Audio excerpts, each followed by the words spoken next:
I think it's very clear when you talk to people who have experienced physical and sexual abuse in childhood that one of the elements that they think is very important to that, or seem to come across quite clearly, is the emotional, the psychological element of that abuse. It's not just the physical element that's the problem, it's also the abusive nature of the emotions and psychological trauma that they go through.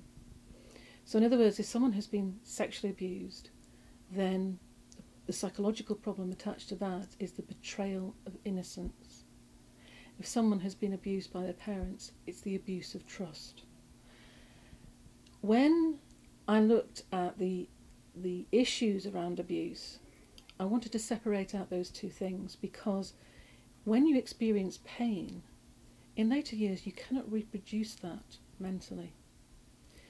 What you can reproduce is the emotional pain that you experienced at the same time. What I'd like to do is separate out those in terms of therapy and treatment for people who have been abused.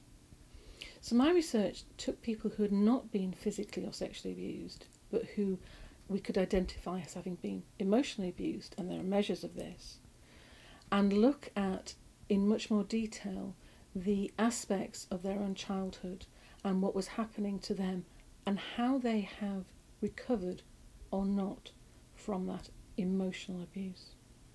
Emotional abuse here I'm talking about is a quite complex set of behaviours. It's belittling, it's humiliating, it's hurting someone. We could even put bullying in there, but I'm talking about parental emotional abuse. So children who have experienced something at the hands of their parents, which is very emotionally painful, what is the outcome of that for them? I then wanted to compare that to people who didn't experience or didn't record experience of emotional abuse, and see what the difference was between those two sets of people.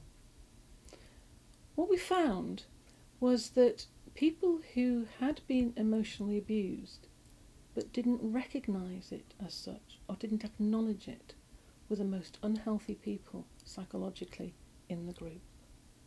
When we started interviewing the participants, we found that of our group, and it was a relatively small group, the person who was doing the emotional abusing was the mother or the stepmother. In every case, it was the female caregiver.